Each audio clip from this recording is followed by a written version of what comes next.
MK jewellery বৰ্তমান সমগ্ৰ অসমৰ এটি চিনাকি নাম MK জুৱেলাৰী 24 বছৰে নিষ্ঠা সততাৰে ৰাইজৰ সেৱাত গুণগত উন্নত মানদণ্ডৰ হলমাৰ্কযুক্ত সোণ ৰূপ হীৰা আদি গহনা গাঁথৰিৰ বৰ্তমান এটি অত্যাধুনিক সম্ভ্ৰান্ত চালে চকুৰোৱা শ্বৰুমলৈ পৰিণত হৈছে ৰাইজৰ আপোন জুৱেলাৰী MK জুৱেলাৰী।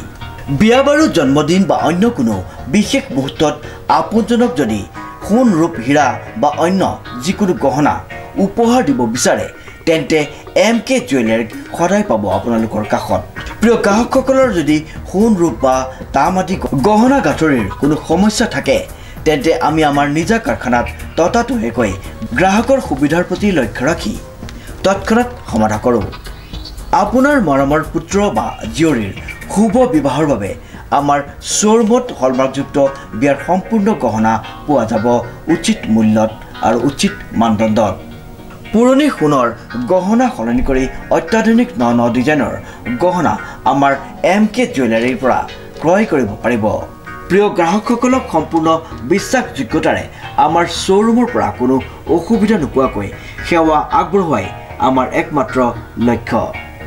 গতিকে আজিয়েই সপৰিয়ালে আহক আমাৰ শ্বৰুম MK জুৱেলাৰীলৈ আৰু লৈ যাওক আপোনালোকৰ সপোনৰ গহনা গাঁথৰিসমূহ। আমাৰ ঠিকনা MK জুৱেলাৰী ৰূপহীয়ালি ষ্টুডেণ্ট গেলেৰীৰ কাষত। নমস্কাৰ, এই মুহূৰ্তত এক গুৰুত্বপূৰ্ণ বাতৰি লৈ ষ্টুডিঅ'ৰ মজিয়াত মই সুপল দাস। সাংস্কৃতিক তথা শৈক্ষিক নগৰী যোৰহাটত গণশিল্পী মঘাই ওজা বঁটা প্ৰদান বিশিষ্ট ঢুলীয়া শিল্পী ধনেশ্বৰ শইকীয়ালৈ অসম জাতীয়তাবাদী যুৱ ছাত্ৰ পৰিষদৰ উদ্যোগত এক আৰম্ভপূৰ্ণ অনুষ্ঠানত অনুষ্ঠিত হৈ যায় অনুষ্ঠানটি। News direct report. সাংস্কৃতিক তথা শৈক্ষিক নগৰী যোৰহাটত গণশিল্পী মঘাই ওজা বঁটা প্ৰদান বিশিষ্ট ঢুলীয়া শিল্পী ধনেশ্বৰ শইকীয়ালৈ অসম জাতীয়তাবাদী যুৱ ছাত্ৰ পৰিষদৰ উদ্যোগত এক আৰম্ভপূৰ্ণ অনুষ্ঠানত প্ৰদান কৰা হয় উক্ত বঁটাটি। উল্লেখযোগ্য যে সাংস্কৃতিক নগৰী যোৰহাটত এক আৰম্ভপূৰ্ণ অনুষ্ঠানত শুক্ৰবাৰে প্ৰদান কৰা হয় গণশিল্পী মঘাই ওজা বঁটাটি। অসম জাতীয়তাবাদী যুৱ ছাত্ৰ পৰিষদ কেন্দ্ৰীয় সমিতিৰ সচিনত আৰু যোৰহাট জিলা সমিতিৰ উদ্যোগত যোৰহাট তাৰকাগৃহ প্ৰেক্ষাগৃহত চতুৰ্দশ বাৰ্ষিক কেন্দ্ৰীয় মঘাই ওজা দিৱসৰ মুকলি সভাত এই বঁটা প্ৰদান কৰা হয় অসমৰ বিশিষ্ট ঢুলীয়া শিল্পী বোকাখাটৰ নিবাসী ধনেশ্বৰ শইকীয়াক। আনহাতে শৈক্ষিক ন্যাস বঁটা প্ৰদান কৰা হয় যোৰহাটৰ ৰিচা শইকীয়াক। অসম জাতীয়তাবাদী যুৱ ছাত্ৰ পৰিষদৰ কেন্দ্ৰীয় সমিতিৰ সভাপতি পলাশ চাংমাৰীৰ সভাপতিত্বত মুখ্য উপদেষ্টা ৰাণা প্ৰতাপ বৰুৱাই উদ্বোধন কৰা সভাখনিত ভালেসংখ্যক গণ্যমান্য ব্যক্তি উপস্থিত আছিল। যুৱ ছাত্ৰ পৰিষদৰ যোৰহাট জিলা সমিতি আজি 15 মাৰ্চ তাৰিখে চতুৰ্দশ বাৰ্ষিক মঘাই ওজা দিৱস উদযাপন ইতিমধ্যে কৰি শেষ হৈছে। আমাৰ কেন্দ্ৰীয় সমিতিৰ পলাশ চাংমাৰী ডাঙৰীয়াই পতাকা উত্তোলন কৰাৰ পাছৰে পৰা আমাৰ মঘাই ওজা সমাধি ক্ষেত্ৰত মাল্যাৰ্পণ বন্তি প্ৰজ্বলন ইত্যাদি কৰাৰ পিছত প্ৰতিমূৰ্তি যিটো আমাৰ সদৰ থানা চাৰিআলি প্ৰতিমূৰ্তি তাৰ পৰা প্ৰতিমূৰ্তি মাল্যাৰ্পণ বন্তি প্ৰজ্বলনৰ পিছত আমাৰ এক সুন্দৰভাৱে এক সাংস্কৃতিক শোভাযাত্ৰা আমাৰ নগৰৰ মাজুলী ওলালে। সদৰমুখত আজি যিখন মুকলি সভা বঁটা প্ৰদান অনুষ্ঠান হ'ল তাত বোকাখাটৰ যি সুযোগ্য অসমৰ এজন ঢুলীয়া শিল্পী ধনেশ্বৰ শইকীয়া ডাঙৰীয়াক বঁটা প্ৰদান কৰা হ'ল। চতুৰ্দশ বাৰ্ষিক মঘাই ওজা প্ৰদান কৰা হ'ল। এজন বৰ ধুনীয়া এজন ঢুলীয়া শিল্পী বয়সস্থ ব্যক্তি। তাৰ লগে ৰিম্পী শইকীয়া তেওঁ মঘাই ওজা শৈক্ষিক বঁটা প্ৰদান কৰা হ'ল নগদ 10,000 টকা আৰু লগতে যি মঘাই ওজা বঁটা তাত 31,000 টকা নগদ আৰু বিভিন্ন সঁফুৰা স্মাৰক ইত্যাদি প্ৰদান কৰা হৈছে। আৰু আমি অসম জাতীয়তাবাদী যুৱ ছাত্ৰ পৰিষদে অনাগত দিনবিলাকত এই বঁটা প্ৰদান আৰু অতি ভালভাৱে সমগ্ৰ অসমত যাতে এই বস্তুটো বিক্ৰী কৰিবলৈ চেষ্টা অব্যাহত ৰাখিবলৈ চেষ্টা কৰিম আৰু আশা ৰাখিছোঁ যোৰহাটবাসী ৰাইজেও এই সহায় সাৰথি কৰি যোৰহাট জিলা সমিতিৰ এই মানে যি আশা প্ৰেৰণা আশা আকাংক্ষাবিলাকক পূৰণ কৰিব বুলি আমি অসম জাতীয়তাবাদী যুৱ ছাত্ৰ পৰিষদে আমি আশা কৰিছোঁ। জাতীয়তাবাদী যুৱ ছাত্ৰ পৰিষদৰ জন্মলগ্নতে এখন সংবিধান তৈয়াৰ কৰা হৈছিল আৰু সেই সংবিধানত আমাৰ উল্লেখ আছে যে সামাজিক অৰ্থনৈতিক সাংস্কৃতিক শৈক্ষিক ক্ৰীড়াৰ ক্ষেত্ৰত আদি দিশবিলাক সামৰি এটা সমাজ ব্যৱস্থাখন যে সৰ্বাংগ সুন্দৰ কৰিব লাগে এইটো সংবিধানত আমাৰ লিপিবদ্ধ আছে। আৰু সেই অসম জাতীয়তাবাদী যুৱ ছাত্ৰ পৰিষদৰ প্ৰতিটো স্তৰত সামাজিকভাৱে সচেতন আৰু সামাজিকভাৱে সচেতন হোৱাৰ বাবে শিক্ষাৰ ক্ষেত্ৰতে হওক ক্ৰীড়াৰ ক্ষেত্ৰতে হওক বা বিভিন্ন দিশত কিন্তু অসম জাতীয়তাবাদী যুৱ ছাত্ৰ পৰিষদে প্ৰতিটো মুহূৰ্তত কাম কৰি আহিছে। তাৰ সমান্তৰালভাৱে অসম জাতীয়তাবাদী যুৱ ছাত্ৰ পৰিষদে 1988 চনৰ পৰা মঘাইওজা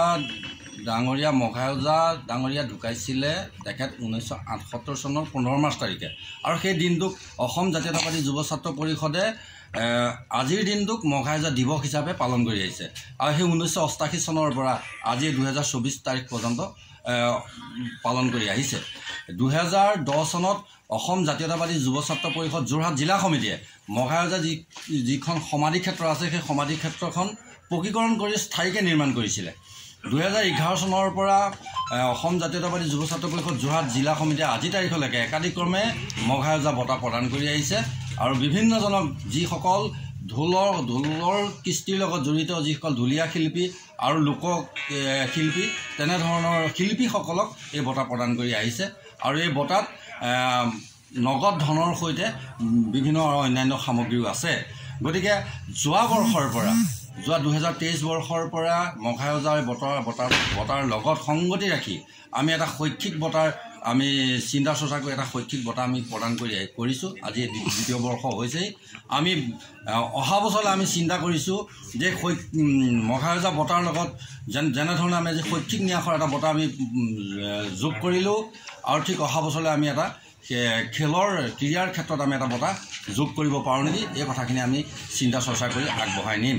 গতিকে আমি সদুশেষত এটা কথা কওঁ যে যোৰহাটবাসী ৰাইজে আজি মঘাইওজা দিৱসটোক যেনেধৰণে সঁহাৰি জনালে এই সহায়ত আমি নথৈ আনন্দিত।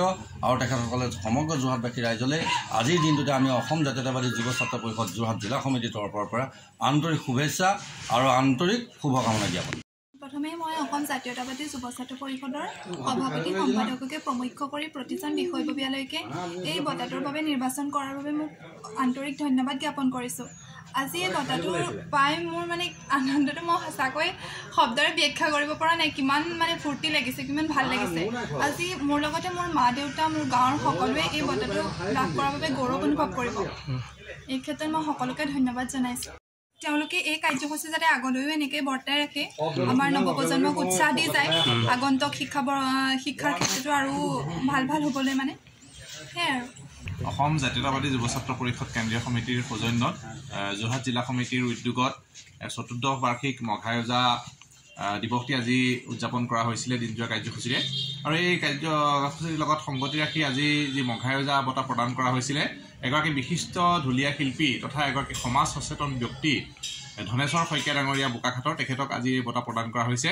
অসম জাতীয়তাবাদী যুৱ ছাত্ৰ পৰিষদ কেন্দ্ৰীয় সমিতিৰ সন্মানীয় সভাপতি পলাশ চাংমাই ডাঙৰীয়া, সাধাৰণ সম্পাদক ৰাতুল বৰগোহাঁই ডাঙৰীয়া আৰু মুখ্য উপদেষ্টা ৰাণা প্ৰতাপ বৰুৱা ডাঙৰীয়াই আজি যোৰহাটৰ এই তাৰকাগৃহ প্ৰেক্ষাগৃহত এক আড়ম্বৰপূৰ্ণ অনুষ্ঠানত এই বঁটা আজি প্ৰদান কৰিলে।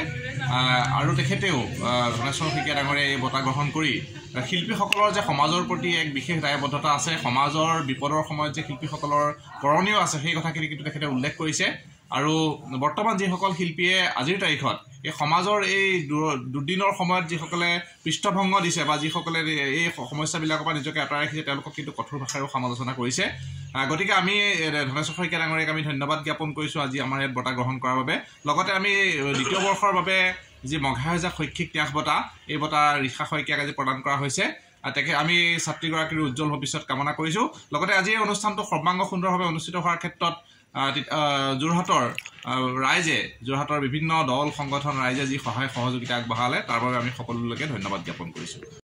শ্ৰীমন্ত মাধৱ বৰুৱাৰ ৰিপৰ্ট, নিউজ নাও।